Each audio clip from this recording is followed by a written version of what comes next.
Salut, ça fait quelques jours qu'on s'est pas vu, j'espère que tu vas bien. Il est temps que je te parle de ma petite palette.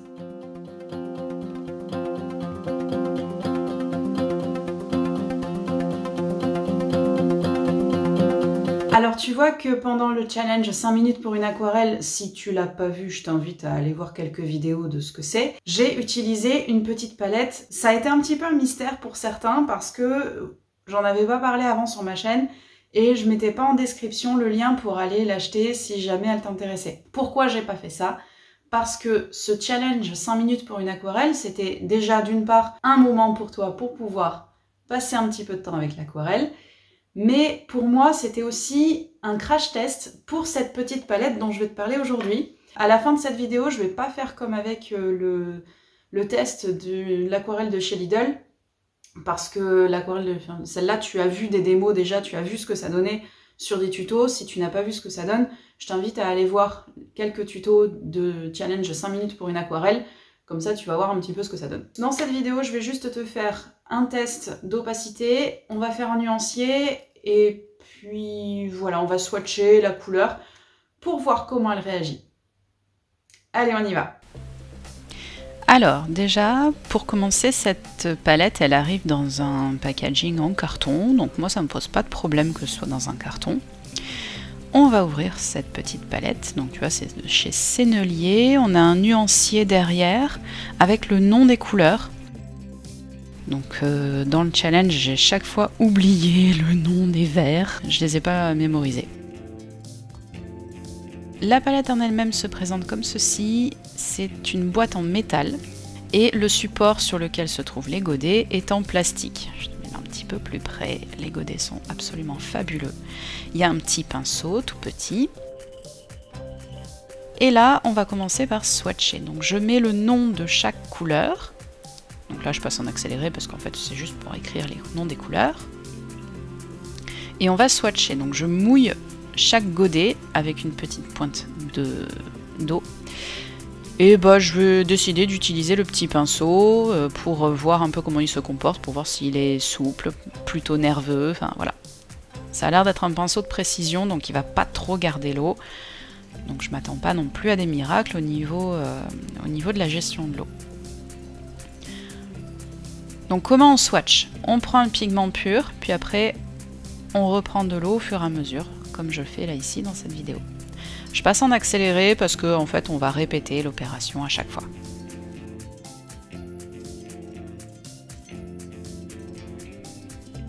Donc là le jaune franchement je le trouve vraiment joli, il est très lumineux, mais en même temps il permet quand même d'être assez transparent. Voir le rouge, oh, il est fabuleux ce rouge, je l'adore.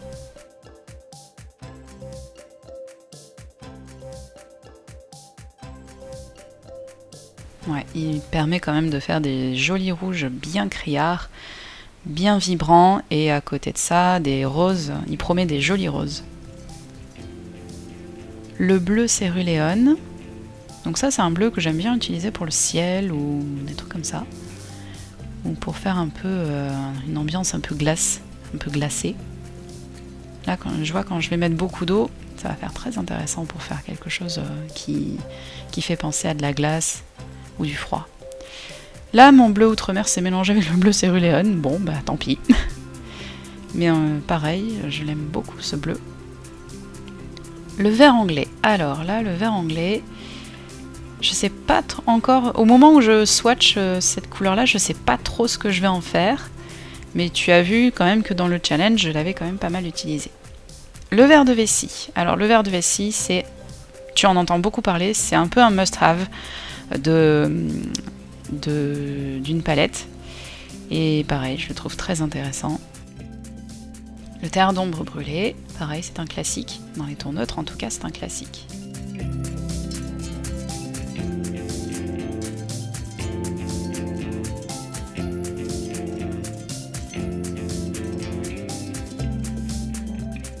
Et je passe enfin au Grid Paint.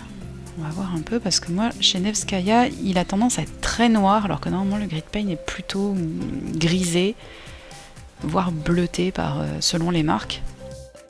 Alors là, je swatch sur un 100%, sur un cellulose, juste pour les tests comme ça, je fais sur du cellulose. Donc voilà, ça boit pas tout à fait pareil. Mais franchement, je suis très satisfaite de la luminosité de ces couleurs. Franchement, c'est superbe. Oh.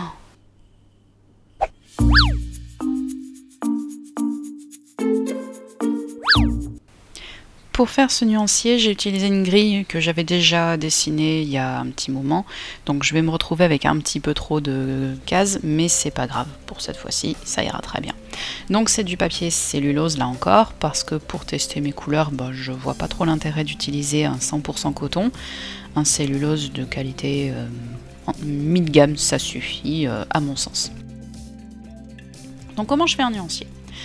Je commence par faire une colonne avec mes couleurs qui sont sur ma palette, de préférence dans l'ordre dans lequel elles sont. Donc là tu me vois en train de faire la partie des verts. Ce que je trouve de très intéressant dans cette palette, c'est qu'elle est petite, mais malgré ça, elle a exactement tout ce qu'il faut. C'est-à-dire qu'elle a les 3 couleurs primaires, rouge, jaune et bleu. Qu'en plus de ça, le bleu, elle l'a dans 2 nuances différentes, un clair et un foncé. Elle a également 2 verts qui te permettent de gagner du temps, notamment si tu veux faire des aquarelles avec un thème nature, donc des fleurs, des paysages, etc. Et elle a également 2 neutres. Ça te permet déjà d'avoir le basique sans faire des mélanges, mais tu vas voir que quand on va mélanger, elle va vraiment te surprendre, on va vraiment ouvrir le champ des possibles. Et je réitère l'opération sur la partie horizontale. Abscisse ordonnée pour ceux qui ont fait des études un peu plus scientifiques que moi. Pareil, je le mets dans le même ordre. Donc pour l'instant, c'est un petit peu obscur ce qu'on va faire, mais tu vas voir qu'après, ça va aller tout seul. Donc je remplis mes cases et je fais bien attention à ce que les pigments ne se touchent pas, du moins le moins possible, justement pour pas créer de mélange. Pour l'instant, le but c'est pas de mélanger, en tout cas à cette étape.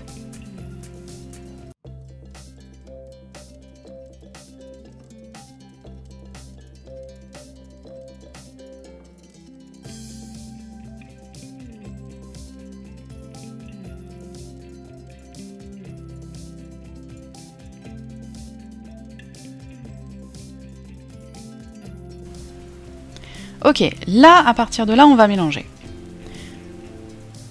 Donc je nettoie un petit peu ce que j'ai fait sur ma palette, là, sur mon support. Et je vais mélanger la première couleur avec la deuxième. Donc tu vois que j'ai mélangé le jaune avec le rouge. Et j'obtiens une nouvelle teinte. Donc là, je mélange 50% d'une couleur avec 50% d'une autre. Là, je réitère l'opération en mélangeant le jaune avec le bleu céruléon, j'obtiens une nouvelle couleur et je vais faire pareil pour tout mon nuancier. Donc évidemment là je passe en accéléré parce que en vrai c'est une opération qui dure longtemps. Donc je pense pas que je vais te laisser donc je pense pas que je vais te laisser toute cette étape là parce que c'est vraiment très long, mais c'est vraiment une étape, un outil indispensable quand tu as une nouvelle palette parce que ça va te permettre de voir toute l'étendue des possibilités que tu as avec cette palette. Le problème des débutants, c'est que on n'ose pas trop mélanger, donc on se rend pas compte des possibilités qu'on a avec notre matériel. C'est pour ça que j'invite notamment à utiliser des godets, parce que déjà on a toutes les couleurs sous les yeux, au lieu de sortir un tube, mettre la couleur sur une palette ou dans une assiette ou peu importe, et après doser des mélanges. Alors que là, tu les as déjà tous sous les yeux, donc tu peux oser des trucs. Et l'avantage de prendre le temps de faire ce genre de nuancier, bah déjà ça va te permettre de voir comment se fond ta nouvelle palette, tes godets en tout cas. Ça va te permettre de voir la fluidité de ton nouveau matériel et de connaître un peu toutes les possibilités que tu as, à peu près toutes, parce que évidemment en fonction de si tu rajoutes un peu plus de ce vert de vessie ou un peu moins de ce rouge, et bien forcément tu vas pas obtenir le même marron. Donc voilà. Mais en tout cas ça te permet d'avoir l'éventail des possibilités que tu as avec cette petite palette. Donc là, en mélangeant mon terre d'ombre brûlé avec mon rouge carmin, je vois que j'ai un joli rouge brique. Et même avec le gris de Payne, parce que selon comment on le dose, pareil, on va pas obtenir tout à fait le même gris. Un gris plutôt chaud ou un gris plutôt froid en fonction de comment on va doser notre mélange. Et ça, je trouve ça intéressant aussi de le faire.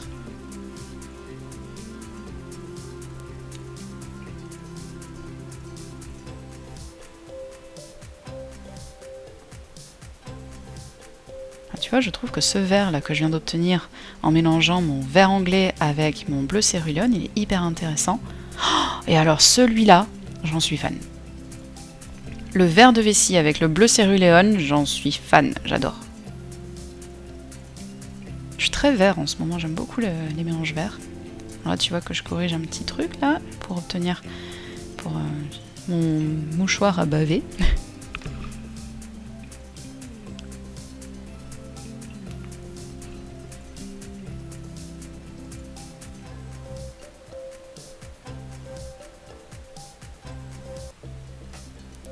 Là, tu vois que j'ai un gris plutôt bleu en mélangeant mon gris de pain avec mon bleu céruléon.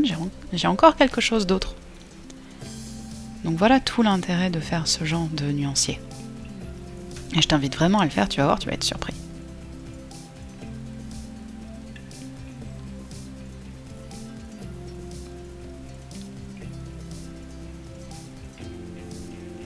Alors un nuancier comme ça n'a pas à être beau, hein. On voit beaucoup de nuanciers sur Instagram qui sont instagrammables justement, mais n'oublie pas que c'est un outil de travail, et moi j'ai tendance à dire un outil de travail, il doit être pratique avant d'être beau. S'il est beau et pratique, bah tant mieux, mais s'il est juste pratique et pas hyper esthétique, ben tant mieux aussi. Privilégie le côté pratique d'un outil de travail plutôt que de faire quelque chose de absolument joli, parce que tu as vu que sur Instagram, tu avais un ou une aquarelliste qui avait fait un nuancier magnifique.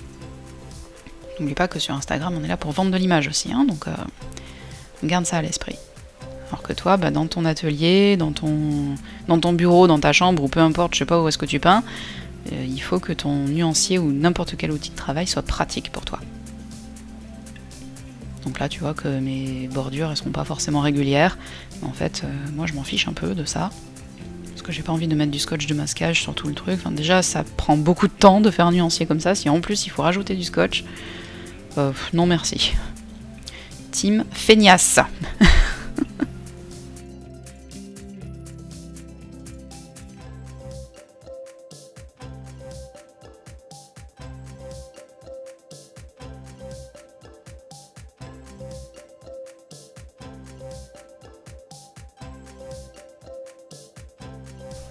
Et là, tu vois que en fait, ça fait un nuancier un peu en escalier, comme ça, parce qu'il y a des nuances que je ne vais pas remélanger, parce que ça n'a pas d'intérêt, puisque mélanger du jaune avec du jaune, par exemple, ça n'a pas d'intérêt, du rouge avec du rouge, ça n'a pas d'intérêt. Donc voilà, moi je trouve que... Donc moi, tout ce que je vois là sur ce nuancier, je trouve hyper intéressant, les bleus, vert canard, je trouve que ça va être très très intéressant à utiliser. Je trouve que cette palette, petite taille, gros potentiel. Je note le nom de la palette, donc c'est de l'aquarelle extra fine de chez Sennelier, et c'est la Mini Aqua. La palette Mini Aqua. Comme ça, si jamais j'ai besoin de retrouver mon nuancier, ben je sais que ça correspond à cette palette. Donc là, je ne l'ai pas noté, mais je l'ai noté après. Je ne l'ai pas noté sur le rush, mais je l'ai noté après, parce que je me suis rendu compte qu'après, je risquais de me faire des nœuds. Voilà de plus près mon nuancier qui n'est pas tout à fait sec, donc je vais faire attention de ne pas mélanger les pigments.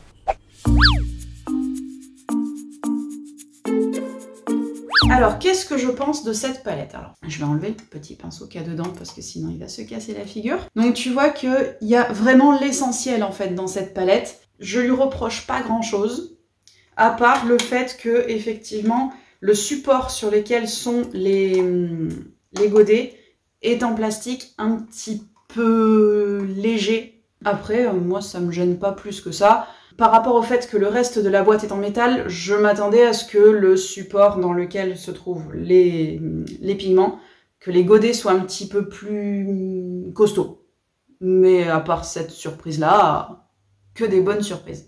Pourquoi j'ai acheté une petite palette alors que j'ai déjà une palette avec plus d'une trentaine de couleurs? de chez Nevskaya Palitra dont je suis très contente. Je t'explique, il y a plusieurs raisons.